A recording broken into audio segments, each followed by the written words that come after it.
How's it going, fellas? I'm Tharpie, and welcome back to another video. This is episode 5 of our Summoner Master Mode playthrough of Terraria. In the previous episode, we did some things and some stuff and whatnot, and then we fought the putrid, foul-smelling abomination that is Queen Slime. She rocked us, and socked us, and I'd even go as far as to say that she clocked us, but nonetheless, we took that flying pink behemoth down. With only a minor concussion and 3 broken ribs, we're ready to face off against the mechs in what is almost certainly going to be a bloodbath of epic proportions. And let me tell you, the mechs do not have blood.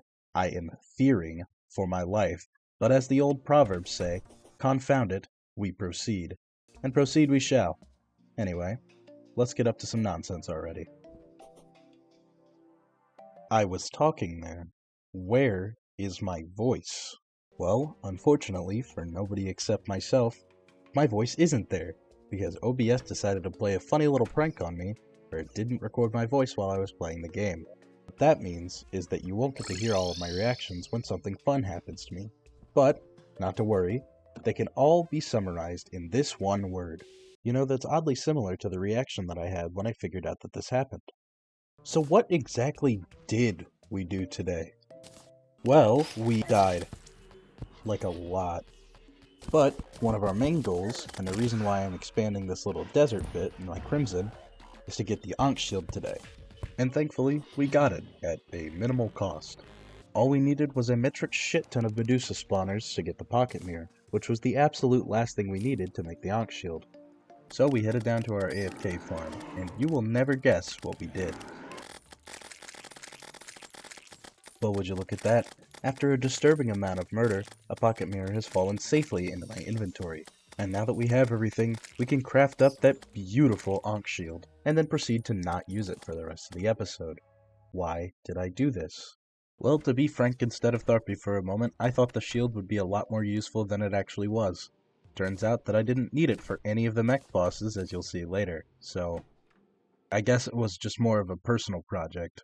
Now that that nonsense is all said and done, I decide that it's time to fight some of God's worst creations, starting with the twins. I thought to myself, hey, the twins aren't even that bad. I fought much harder bosses, such as this thing, and this one that gave me an aneurysm for 3 days straight.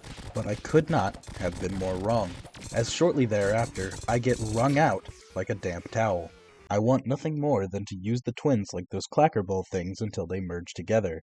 Now before we punch a hole straight through our computer, we have to remember that we have 2 other mech bosses that we haven't properly tried yet, so let's see what's wrong with them.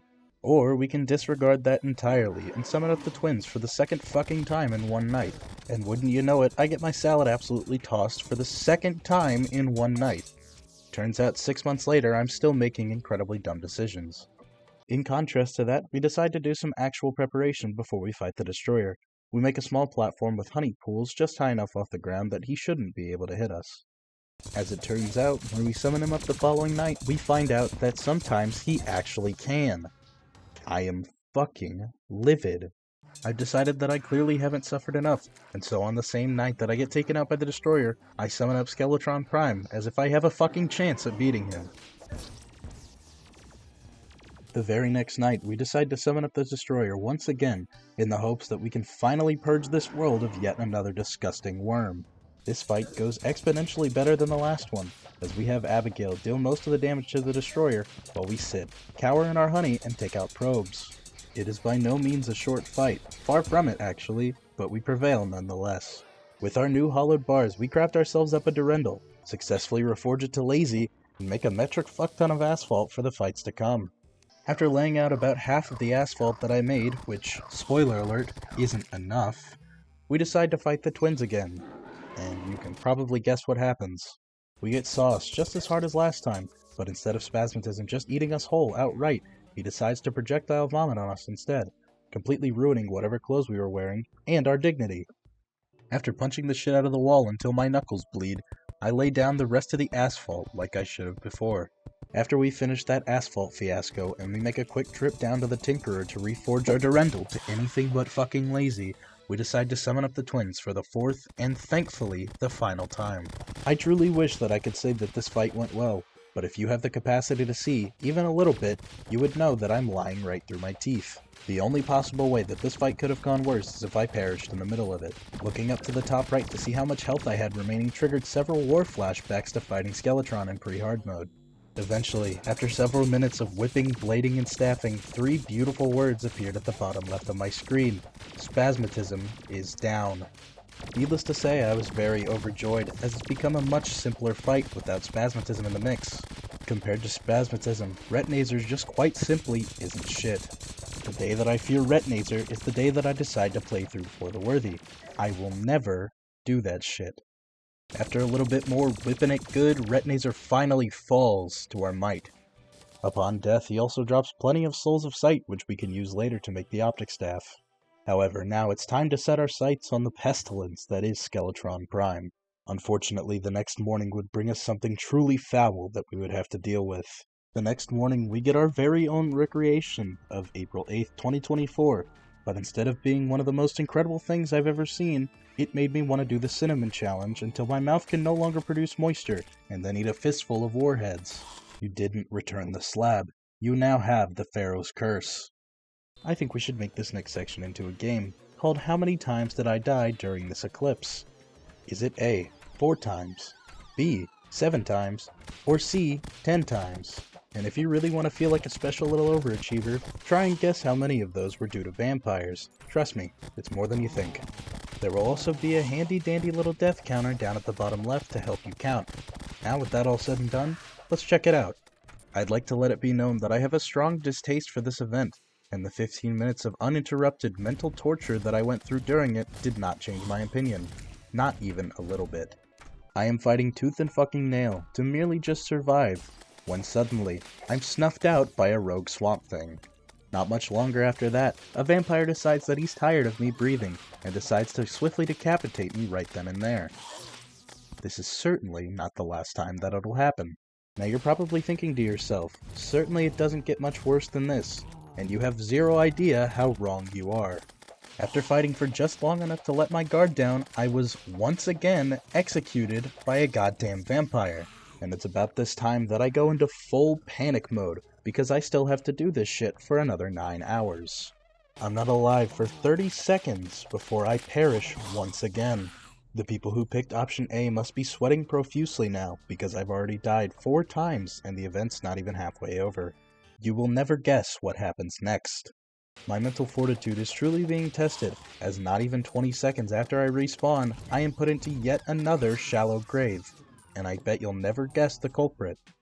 Am I ever going to escape this hell? Absolutely not.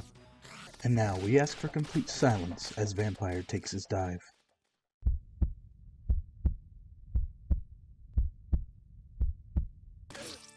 Absolutely incredible, right into my cranium, 10s across the board.